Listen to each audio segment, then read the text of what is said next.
আজকে আমি নবম দশম শ্রেণীর পদার্থবিদ্যার লেখচিত্রের মাধ্যমে বেগ ও ত্বরণ ব্যাখ্যা করব। আমরা এর আগে যে ত্বরণ এবং বেগ ব্যাখ্যা করেছি সেটা পুরোপুরিভাবে আমরা বায়ুর ঘর্ষণ এবং অন্যান্য বাধা বাদ দিয়ে এটাকে মোটামুটিভাবে বের করেছিলাম, কিন্তু প্রকৃতপক্ষে যে একটা আদর্শ পরিবেশ যে পরিবেশে কোনো চলমান বস্তুতে বায়ুর ঘর্ষণ বা মাটির ঘর্ষণ ইত্যাদি থাকবে না, সেই রকম একটা আদর্শ পরিবেশ তৈরি করা বেশ জটিল। তবুও এই আদর্শ পরিবেশ সৃষ্টির জন্য এয়ার ট্রাক ব্যবহার করা হয়, আবার বৈদ্যুতিক স্ফুলিঙ্গের মাধ্যমেও ওই অতিক্রান্ত দূরত্ব বের করা হয়। তো যাই হোক, যে সূক্ষ্মভাবে বেগ নির্ণয় করতে গেলে ঘর্ষণগুলোকে অবশ্যই বাদ দিতে হবে। সেই জন্য আমরা মোটামুটিভাবে লেখচিত্রের মাধ্যমে যদি বেগ নির্ণয় করি, উপাত্ত ব্যবহার করে যদি আমরা লেখচিত্রে বেগ এবং ত্বরণ নির্ণয় করি, সেটা লেখচিত্র যত সূক্ষ্ম হবে ত্বরণ এবং বেগ তত নির্ভুলভাবে নির্ণয় করা সম্ভব হবে। তো সেজন্য লেখচিত্রে আমরা ত্বরণ আর বেগ নির্ণয় করা শিখব।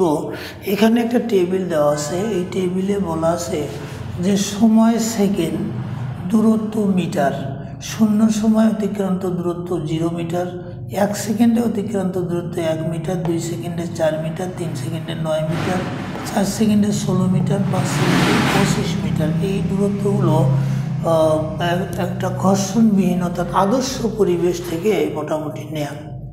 এখন আমরা এই দূরত্বগুলোকে যদি আমরা একটা লেখচিত্রের এক্স অক্ষের সময় বসিয়ে দিই, যে এই দিকে যদি আমরা সময় টি বসিয়ে দিই, আর এই দিকে যদি এই পাশে যদি আমরা সরণটাকে এসটাকে এই দিকে বসিয়ে দিই, তাহলে আমরা দেখব যে 1 সেকেন্ডে এখানে 5 ঘর, অর্থাৎ 1 ঘর সমান আমরা ধরে নিয়েছি 2 মিটার, আর এখানে এক্স অক্ষে 5 ঘর সমান 1 সেকেন্ড ধরে নেওয়া হয়েছে। তাহলে 1 সেকেন্ডে অতিক্রান্ত দূরত্ব 1 মিটার। তাহলে 1 সেকেন্ড বলতে এই যে 1 মিটার, মানে যেহেতু 1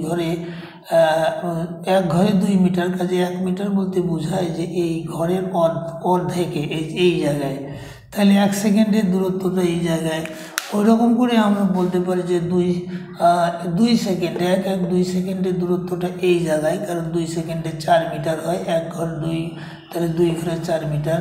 3 সেকেন্ডে এইরকম করে হবে 9 মিটার, 4 সেকেন্ডে 16 মিটার, 5 সেকেন্ডে আমরা যদি মানগুলো এখানে বসায় দিই তাহলে 25 মিটার। এখন আমরা এই যে বিন্দুগুলো পেয়ে গেলাম, এই বিন্দুগুলোকে যদি আমরা এরকম একটা সরল রেখা দিয়ে যদি বিন্দুগুলোকে আমরা একত্রে সংযুক্ত করি, তাহলে কি হয় যে এইরকম করে আমরা একটা সরল রেখাকে দিয়ে যদি এইরকম সরলরেখা দিয়ে যদি দেই টেনে, তাহলে দেখা যাচ্ছে যে এই যে বক্ররেখাটা আমরা পেলাম, এই বক্ররেখাটা হলো দূরত্ব সময় বক্ররেখা, এইভাবে ধীরে ধীরে উপরে উঠে গেছে। এখন আমরা বেগ নির্ণয়ের আমরা চেষ্টা করব এই লেখচিত্র দিয়ে। সেক্ষেত্রে আমরা দেখি যে 0 থেকে 1 সেকেন্ডে গড় বেগ, 0 থেকে 1 সেকেন্ডে গড় বেগ কত? যে 0 সময় অতিক্রান্ত দূরত্ব 0, 1 মিনিট সেকেন্ডে অতিক্রান্ত দূরত্ব 1 মিটার। তাহলে 0 থেকে 1 সেকেন্ডে গড় বেগ হলো যে শেষ বেগ মাইনাস আদি, শেষের দূরত্ব মাইনাস আদি দূরত্ব ভাগ সময়, তার মানে 1 - 0 ভাগ 1 - 0 সেকেন্ড, তার মানে 1 মিটার পার সেকেন্ড।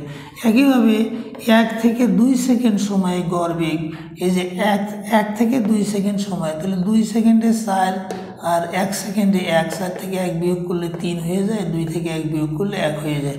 ওই রকম 2 থেকে 3 সেকেন্ডে বেগ হবে 5 মিটার পার সেকেন্ড, 4 থেকে 5, আর 3 থেকে 4 সেকেন্ডে হয়ে যাবে 7 মিটার পার সেকেন্ড। হিসাব করলে 4 থেকে 5 সেকেন্ডে হয়ে যাবে 9 মিটার পার সেকেন্ড। মোটামুটি এগুলো হলো গড় বেগ। তাহলে আমরা এখানে কিন্তু পূর্ণ সময় ধরে নিয়েছি 1 second, 2 second, 3 second, 4 second, 5 second.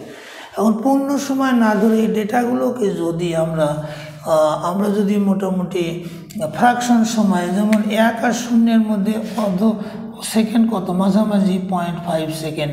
এইটা একটা 0.5 সেকেন্ডে আমরা একটা উপাত্ত নিতে পারি। 1 থেকে 2 সেকেন্ডের মধ্যে আমরা এটা একটা মাঝামাঝি নিতে পারি 1.5 সেকেন্ড। আবার 2 থেকে 3-এর মাঝামাঝি গড় বেগ আমরা একটা সেকেন্ড গড় সময় আমরা একটা মাঝামাঝি সময় 2 থেকে 3-এর মধ্যে আমরা মাঝামাঝি সময় নিতে পারি 2.5 সেকেন্ড। তারপরে 3 থেকে 4-এর মধ্যে আমরা মাঝামাঝি একটা সময় নিতে পারি 3.5 সেকেন্ড, 3.5 সেকেন্ড। আর 4 থেকে 5-এর মধ্যে আমরা একটা নিতে পারি এই 4.5। এই যে সেকেন্ড, এগুলো সব এই সব সেকেন্ড সময়গুলো সব সেকেন্ডে, আমরা সেকেন্ডটা 5-এর মতো দেখা, এই জন্য এটা এরকম করলাম। তাহলে 0.5, 1.5, 2.5, 3.5, 4.5 মোটামুটি এই সময়গুলোর মাঝামাঝি সময় যদি ধরে নিই, তাহলে বেগ যেহেতু গড় বেগ, তাহলে ওই 0.1 সেকেন্ডেও গড় বেগ 1 মিটার পার সেকেন্ড, 1.5 সেকেন্ডেও গড় বেগ 3 মিটার পার সেকেন্ড, 2.5 সেকেন্ডেও গড় বেগ 5 মিটার পার সেকেন্ড, 3.5 সেকেন্ডে গড় বেগ 7 মিটার পার সেকেন্ড। যেহেতু বেগটা গড় বেগ, কাজে 0 থেকে 1-এর মধ্যে যে কোনো জায়গায় বেগটা সমান হবে।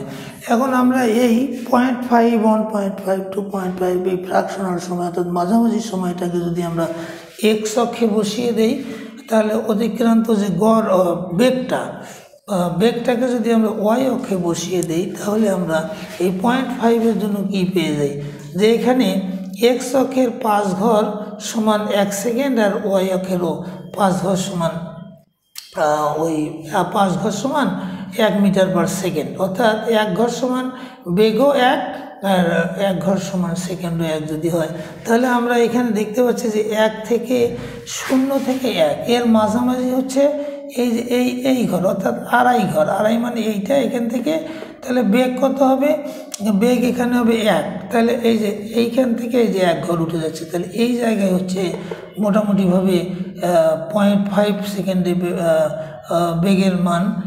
তারপরে 1.5 সেকেন্ডে বেগের মান, 1.5 মানে আমরা বলবো যে এই যে 1 আর এই যে 2 তার মাঝামাঝি 1.5 সেকেন্ডে এই জায়গায় বেগের মানটা হলো 3। আবার এই 2.5 সেকেন্ডে 5 মিটার পার সেকেন্ড হয়ে যাবে, 2.5 সেকেন্ডে 5 মিটার পার সেকেন্ড। অমনি 5 সেকেন্ডে হয়ে যাবে 9 মিটার পার সেকেন্ড। তাহলে এই যে বিন্দুগুলো, এই বিন্দুগুলোকে আমরা বেগের মানগুলো ফ্র্যাকশনে যে বিন্দুতে বের করলাম, এগুলোকে যদি আমরা এরকম করে যদি যোগ করি, বিন্দুগুলোকে যদি যোগ করি, তাহলে দেখা যাচ্ছে যে এগুলো মোটামুটিভাবে এইভাবে একটা সরল রেখা, অর্থাৎ যে সরল রেখা ধীরে ধীরে উপরের দিকে বৃদ্ধি পেয়েছে, অর্থাৎ বেগও সময় বাড়ছে, বেগও বাড়ছে, সময় বাড়ছে, বেগও বাড়ছে। তাহলে এইরকম আমরা একটা রেখা পেয়ে যাই। এখন এই রেখা থেকে আমরা কিন্তু এইখানে 0, 1, 2, 3 এইরকম আমরা মোটামুটিভাবে এইগুলো পূর্ণ সময়ে বেগ নির্ণয় করেছি। তো এখান থেকে আমরা পূর্ণ সময় না নিয়ে আমরা কিন্তু যে কোনো সময় বেগ নির্ণয় করতে পারি। যেমন আমরা ধরে নেই যে 3 সেকেন্ডে আমরা বেগ কিন্তু বের করি নেই, যে 3 সেকেন্ড সময়ে বেগ কত হবে, 3 সেকেন্ড সময়ে বেগ মোটামুটি এই জায়গায় হবে। তার মানে দেখা যাচ্ছে বেগ হচ্ছে এই যে এখানে 6, 5 আর 1 6, এই যে এই রেখা আর এই রেখা যে বিন্দুতে ছেদ করবে, তাহলে দেখা যাচ্ছে যে 3 সেকেন্ড সময়ে যে বেগটা, সেটা আমরা এই লেখচিত্র থেকে বের করতে পারি। 3 সেকেন্ডে আমরা বেগটা পেয়ে যাচ্ছি 6 মিটার। কারণ হলো এই যে 3-এর যে অক্ষ ওয়াই অক্ষ আর এই 5-এর যে এক্স অক্ষ, এই দুটো যেখানে গিয়ে মিলিত হবে, এই জায়গাটা হবে বেগ। তাহলে ওই কোথায় মিলিত হলো, এই জায়গায়, এইখানে আমরা এসে দেখি এইটা 5, তার মানে এটা 6, অর্থাৎ 3 সেকেন্ডে বেগটা আমরা পেয়ে যাই 6 মিটার পার সেকেন্ড। এরকম এই লেখচিত্র থেকে যে কোনো বিন্দুতে, সেটা পূর্ণ সময় হোক বা ফ্র্যাকশন সময় হোক, যে কোনো সময় আমরা বেগ বের করতে পারি এবং সেটা সঠিকভাবে নির্ণয় করতে পারি। এরপরে ত্বরণের ক্ষেত্রে আমরা যদি দেখি, এখন ত্বরণের ক্ষেত্রে আমরা দেখব যে 2 থেকে 3 সেকেন্ড সময়ের মধ্যে ত্বরণটা কত হয়। তাহলে 3 সেকেন্ডে বেগ কত, আমরা একটু লক্ষ্য করে দেখি। 3 সেকেন্ডে বেগ আমরা পেয়ে গেছি 6। একইভাবে 2 সেকেন্ডে বেগ কত হবে, 2 সেকেন্ডে বেগ হবে এই জায়গায়, এই যে এখানে 4, 5-এর চেয়ে 1 কম 4। তাহলে এই 2 থেকে 3 সেকেন্ডের মধ্যে ত্বরণ হবে 6 meter per second minus 4 meter per second ভাগ সময় 3 থেকে 2 সেকেন্ড, তাহলে আমরা পেয়ে যাই 2 মিটার পার সেকেন্ড। তো একইভাবে যে কোনো সময়ে যদি আমরা এরকম করে ত্বরণ বের করি তাহলে দেখা যাবে প্রতি ক্ষেত্রেই ত্বরণটা বের হবে 2 মিটার পার সেকেন্ড, যেহেতু চলমান বস্তুটা সমত্বরণে চলছে। সেই জন্য আমরা এই যে দেখা যাচ্ছে যে এক্স অক্ষে যদি আমরা সময় বসাই, ওয়াই অক্ষে যদি ত্বরণ বসাই, তাহলে এই ত্বরণ সময় লেখচিত্রে দেখা যাচ্ছে যে 1 সেকেন্ডে ত্বরণ 2 মিটার পার সেকেন্ড স্কোয়ার, 2 সেকেন্ডেও 2 মিটার, 3 মিটার, 3 সেকেন্ডেও 4 সেকেন্ডেও 5 সেকেন্ডেও 2 মিটার পার সেকেন্ড স্কোয়ার ত্বরণ। এইভাবে আমরা কোনো ডেটা আমরা সঠিকভাবে সূক্ষ্ম ডেটা নিয়ে যদি আমরা লেখচিত্র অঙ্কন করি, ওই লেখচিত্র থেকে যদি সূক্ষ্ম হয় লেখচিত্র, তাহলে আমরা যথাযথভাবে অর্থাৎ সঠিকভাবে বেগ এবং ত্বরণ নির্ণয় করতে পারি। আশা করি তোমরা বুঝে ফেলেছো। আজ এই পর্যন্ত।